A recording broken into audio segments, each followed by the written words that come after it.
Hello दोस्तों, good evening, नमस्कार। आप सभी का एक बार जो है फिर से बहुत बहुत स्वागत है आप सभी का अपने यूट्यूब चैनल परीक्षा की शिक्षा में।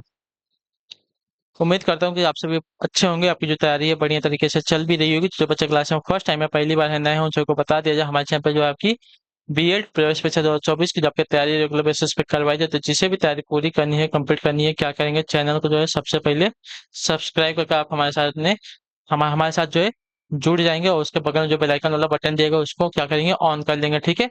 बाकी जो क्लास का समय देख लीजिए, जीके जीएस की जो क्लासेस सुबह 10 बजे डेली आपको हमारे चैनल पर देखने को मिलती है। रीजनिंग की जो क्लास आपको दोपहर को 1 बजे देखने को मिलती है। कला वर्ग की जो क्लास आपको शाम को 4 बजे, और हिंदी की जो क्लास है शाम को 7 बजे आपको हमारे चैनल पर देखने को मिलती है। ठीक है। तो क्लासेस का जो शेड्यूल आप लोग याद करके रखेंगे, इसी टाइम पर वो क्लासेस से जुड़ने अपनी तैयारी को जो है पूरा और कंप्लीट करना चाहते हो। ठीक है। इसके अलावा अगर आपका कोई डाउट है, कोई क्वेश्चन है, कोई क्वेरी है, तो आप हमारे इंस्टाग्राम पर पूछ सकते हैं। परीक्षा की शिक्षा का इंस्टाग्राम का पेज है, नीचे डिस्क्रिप्शन में इसका लिंक मिलेगा, पीडीएफ और नोट्स के लिए हमारे टेलीग्राम का जो चैनल है आप लोग उसको ज्वाइन कर लीजिए। परीक्षा की शिक्षा का नीचे डिस्क्रिप्शन का इसका भी लिंक मिल जाएगा था। तो ठीक है। तो फटाफट आप क्या करेंगे, जाके दोनों जगह से हमें ज्वाइन कर लेंगे। यहाँ पे क्या है, देखिए टेलीग्राम पे आपको डेली बेसिस पे क्लास का अपडेट दिया जाता है, और जो आपका एग्जाम का अपडेट होगा अभी आपको यहाँ पे बताया जाएगा। तो आप लोग यहाँ से जुड़े रहेंगे तो आपका कोई भी अपडेट जो है साथियों मिस नहीं होने वाला है। ठीक है। क्लियर है। तो आप लोग यहाँ से जाकर फटाफट जुड़ जाइए। ठीक। तो चलिए क्लास स्टार्ट करेंगे, एक एक क्वेश्चन को ध्यान से और अच्छे से देखते हुए आगे बढ़ेंगे। सही सही उत्तर आपका क्या हो जाएगा। ठीक है। चलिए क्वेश्चन नंबर 1 देखिए, आपका 51 नंबर से स्टार्ट हुई। एक एक क्वेश्चन को अच्छे से देखेंगे, उत्तर देने की कोशिश करेंगे। आपका एड्रेस, पुर्तगालियों ने गोवा को किस वर्ष हस्तगत किया था, बताइए। पुर्तगालियों ने गोवा को किस वर्ष हस्तगत किया था। तो आपका राइट आंसर हो जाएगा 1510 ईस्वी में, जो आपका दिया गया पहला विकल्प आपका एम्पायर राइट आंसर। पुर्तगालियों ने गोवा को जो है 1510 ईस्वी में हस्तगत किया था। उन्होंने लगभग जो है 450 साल तक शासन किया यहाँ पे। ठीक है। 19 दिसंबर 1961 को जो है गोवा को पुर्तगालियों से आजाद कराया गया था। ठीक है। अगले क्वेश्चन बड़े आपका देखें, 52 नंबर क्या देगा। साहू को मुगल कैद से किसने मुक्त किया था, बताइए। साहू को मुगल कैद से किसने मुक्त किया था। तो देखिए आपका राइट आंसर हो जाएगा साथियों शहजादा आजम ने, जो आपका दिया गया यहाँ पे सी विकल्प आपका औरंगजेब के पुत्र शहजादा आजम ने जो 1707 ईस्वी में साहू को मुगल के कैद से मुक्त कराया था। ठीक है, याद रखिएगा। ठीक है। तो जो आपका दिया गया यहाँ पे सी विकल्प आपका राइट आंसर। औरंगजेब के पुत्र शहजादा आजम ने जो 1707 ईस्वी में साहू को मुगल कैद से मुक्त कर दिया था। अगले क्वेश्चन बड़े आपका देखेंगे, किस अधिनियम के द्वारा जो है ब्रिटिश संसद ने ईस्ट इंडिया कंपनी को भारत के व्यापारिक एकाधिकार समाप्त कर, बताइए। किस अधिनियम के द्वारा जो है ब्रिटिश संसद ने ईस्ट इंडिया कंपनी का भारत में व्यापारिक एकाधिकार को जो है समाप्त कर दिया था। तो आपका राइट आंसर यहाँ पे हो जाएगा साथियों चार्टर एक्ट 1813 के, जो आपका दिया गया यहाँ पे बी विकल्प आपका राइट आंसर होगा। ठीक है, क्लियर। चार्टर एक्ट 1813 के द्वारा ब्रिटिश संसद ने ईस्ट इंडिया कंपनी का भारत में व्यापारिक एकाधिकार को जो है समाप्त कर दिया था। चाय का व्यापार एवं चीन के साथ व्यापार को छोड़कर। ठीक है, क्लियर है इसके बारे में। अगले क्वेश्चन बड़े आपका देखें, 54 बताने की कोशिश करेंगे। आपका राइट आंसर का किसे जो है मानववाद का जनक समझा जाता था, बताइए। मानववाद का जनक किसे समझा जाता था। तो मानववाद का जनक जिसे समझा जाता था आपका पेट्रार्क को, जो आपका दिया गया पहला विकल्प आपका राइट आंसर हो जाएगा। ठीक है, क्लियर है इसके बारे में। फ्रांसिस्को पेट्रार्क को जो है मानववाद का जनक कहा जाता है। ठीक है। पेट्रार्क एक इतालवी कवि, विद्वान और दार्शनिक थे। उन्होंने अपने लेखन के माध्यम से पुनर्जागरण मानवतावाद की नींव रखी थी। ठीक है। अगले क्वेश्चन बड़े आपका 55 क्या देगा, बताने की कोशिश करेंगे। राइट है, भारतीय संविधान की पांडु लेखन कमेटी के चेयरमैन कौन, बताइए। भारतीय संसद संविधान की पांडु लेखन कमेटी के चेयरमैन कौन थे। तो भारतीय संविधान के पांडु लेखन कमेटी के चेयरमैन थे आपके यहाँ पे डॉक्टर बी आर अम्बेडकर, जो आपका दिया गया पे ये विकल्प आपका राइट आंसर होगा। ठीक है, क्लियर से भारतीय संविधान के पांडु लेखन कमेटी के चेयरमैन आपके डॉक्टर बी आर अम्बेडकर थे। ठीक है। पांडु लेखन कमेटी को जो है ड्राफ्टिंग कमेटी या प्रारूप समिति भी कहते हैं। ठीक है, याद रखिएगा। क्लियर है सबको यहाँ तक। अगले क्वेश्चन पर आपका देखेंगे क्या देगा है, 56 नंबर। निम्नलिखित में से कौन उत्पादन का साधन नहीं, बताइए। निम्नलिखित में से कौन जो है उत्पादन का साधन नहीं है। तो उत्पादन का साधन जो दिया गया यहाँ पे चिकित्सा, चिकित्सा आपका उत्पादन का साधन नहीं होता। पूंजी श्रम और भूमि, पूंजी श्रम और भूमि क्या है आपके उत्पादन का साधन, लेकिन चिकित्सा आपका उत्पादन का साधन नहीं है। ठीक है, क्लियर से इसके बारे में। अगले क्वेश्चन पर आपका देखिएगा 57 क्या है, सार्वजनिक कल्याण विधायक का ध्येय होना चाहिए, यह किसने कहा, बताइए। सार्वजनिक कल्याण जो विधायक का ध्येय होना चाहिए, यह किसने कहा है। सार्वजनिक कल्याण जो है विधायक का ध्येय होना चाहिए, यह किसने कहा है। तो यह कहा है आपका बेंथम ने, जो आपका दिया गया सी विकल्प आपका राइट आंसर होगा। ठीक है, क्लियर हो गया इसका। उन्होंने तत्कालीन समय प्रचलित नैतिकता की सभी धारणाओं का खंडन किया। उन्होंने उपयोगिता को नैतिकता तथा मानवीय जीवन का आधार बनाया है। ठीक है, अगले क्वेश्चन बढ़े आपका देखेंगे 58 नंबर। किसने कहा है कि विश्व प्रत्येक अवस्था में उत्पाद और भविष्यवाणी दोनों, बताइए। किसने कहा है कि विश्व जो है प्रत्येक अवस्था में उत्पाद और भविष्यवाणी दोनों है?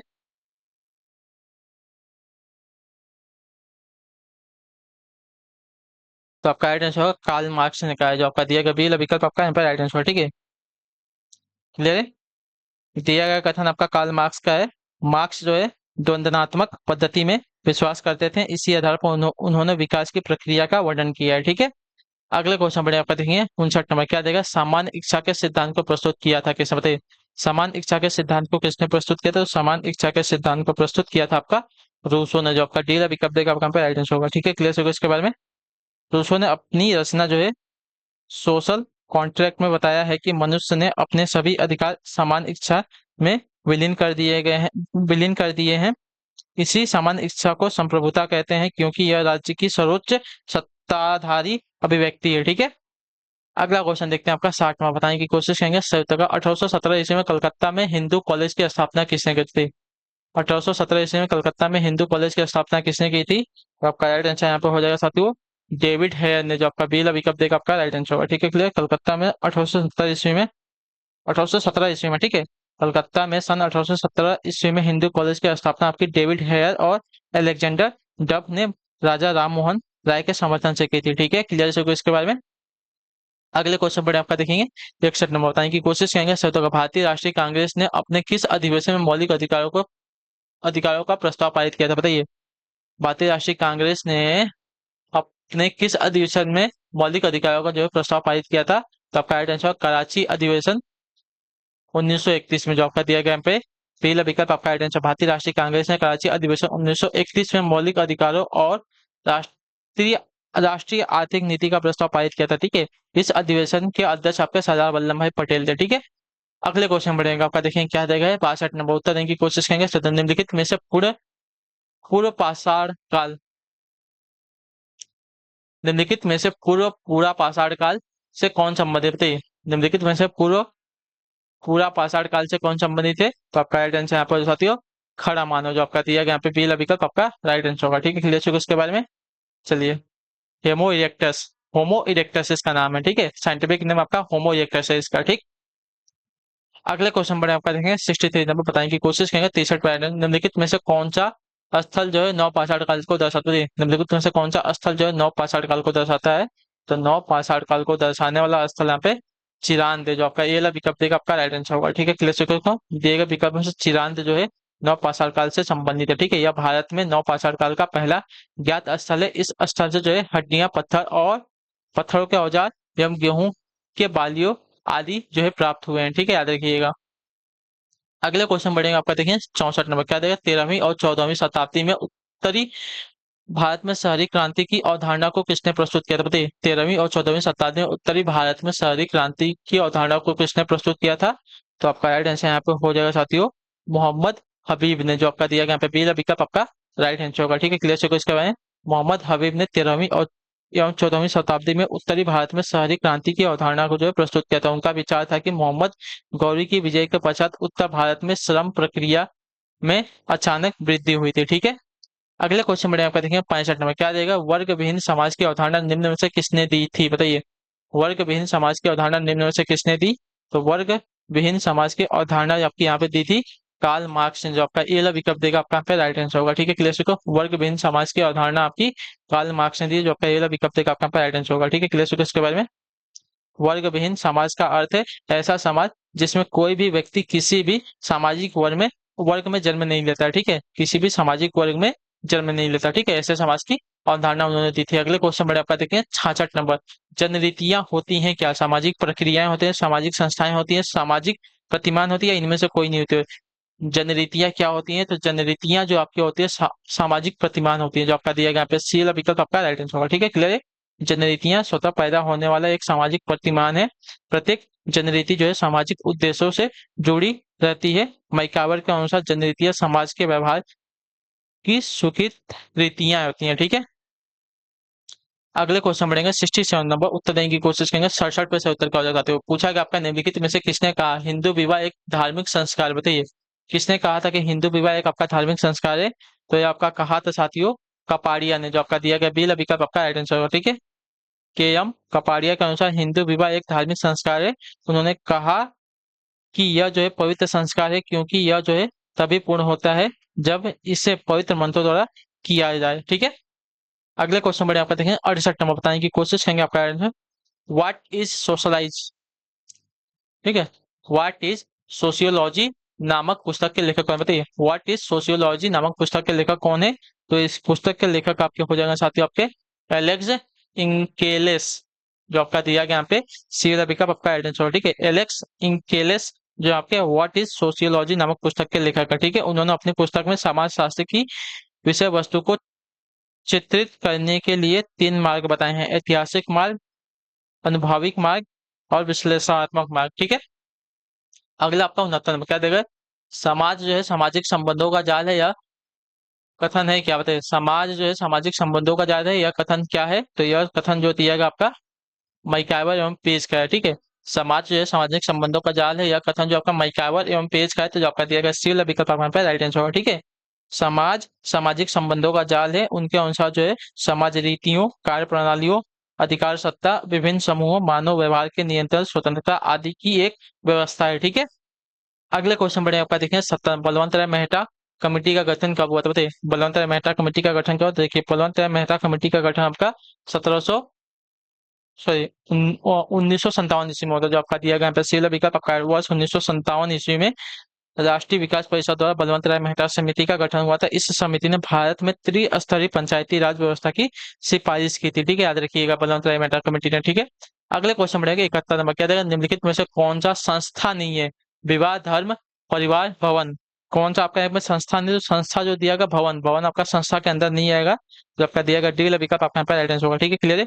विवाह, परिवार एवं धर्म जो है संस्था के उदाहरण है। संस्था वह प्रणाली है जिसके द्वारा मनुष्य, समिति या संगठन अपने उद्देश्यों की पूर्ति करते हैं। ठीक है, अगले क्वेश्चन पढ़ेंगे, उत्तर देने की कोशिश करेंगे आपका 72वां, पारंपरिक हिंदू विवाह सामाजिक व्यवस्था में जीवन का अंतिम लक्ष्य क्या कहते हैं। पारंपरिक हिंदू सामाजिक, ठीक है, पारंपरिक हिंदू सामाजिक व्यवस्था में जीवन का अंतिम लक्ष्य क्या है। तो जीवन का अंतिम लक्ष्य यहाँ पे जो दिया गया है मोक्ष है। जो आपका ये वाला विकल्प देगा आपका पे राइट आंसर होगा। ठीक है, पारंपरिक हिंदू सामाजिक व्यवस्था में मानव जीवन का अंतिम लक्ष्य आपका जो है मोक्ष है। ठीक है, चाणक्य ने अपनी नीति शास्त्र में जीवन के 4 लक्ष्य बताए हैं, धर्म, अर्थ, काम तथा मोक्ष। ठीक है, अगले क्वेश्चन बढ़े आपका देखिए 73 नंबर, इंडियन विलेज नामक पुस्तक के रचयिता कौन, बताइए इंडियन विलेज नामक पुस्तक के रचयिता कौन है। तो इंडियन विलेज नामक पुस्तक के रचयिता की अगर बात करेंगे तो आपका हो जाएगा साथियों SC डुबे, जो आपका दिया गया यहाँ पे बी वाला विकल्प आपका राइट आंसर होगा। ठीक है, क्लियर से इसके बारे में, श्याम चरण दुबे इनका पूरा नाम है। ठीक है, चलिए अगले क्वेश्चन बढ़े आपका देखिए 74 में, एक मार्क एक्ट भारत में कब लागू किया गया, बताइए एक मार्क एक्ट भारत में कब लागू किया गया। तो एक मार्क एक्ट जो है भारत में लागू किया गया था साथियों यहाँ पे वर्ष 1937 में। जो आपका दिया गया यहाँ पे ये वाला विकल्प आपका राइट आंसर होगा। ठीक है, एक मार्क एक्ट भारत में वर्ष 1937 में लागू हुआ था। एक मार्क का फुल फॉर्म आपका एग्रीकल्चर कृषि मार्केटिंग होती है। ठीक है, यह उन कृषि उत्पादों पर लिखा जाता है जिनकी गुणवत्ता सरकार की विपणन एवं निरीक्षण निदेशालय द्वारा जांच लिया जाता है। ठीक है, क्लियर है इसके बारे में, एक मार्क कहाँ लगता है और कैसे लगता है। ठीक है, और कब लागू हुआ था। तो 1937 में लागू हुआ था। ठीक है, अगले क्वेश्चन बढ़े आपका देखिए 75 नंबर, उत्तर प्रदेश निम्नलिखित में से किन फसलों का देश में सबसे बड़ा उत्पादक नहीं है। आलू, चावल, गन्ना या गेहूं। तो आपका जो दिएगा चावल का। ठीक है, बाकी आलू, गन्ना, गेहूं का है और आम का भी। ठीक है, आम का भी जो है उत्तर प्रदेश सबसे बड़ा उत्पादक राज्य है, इतना याद रखिएगा।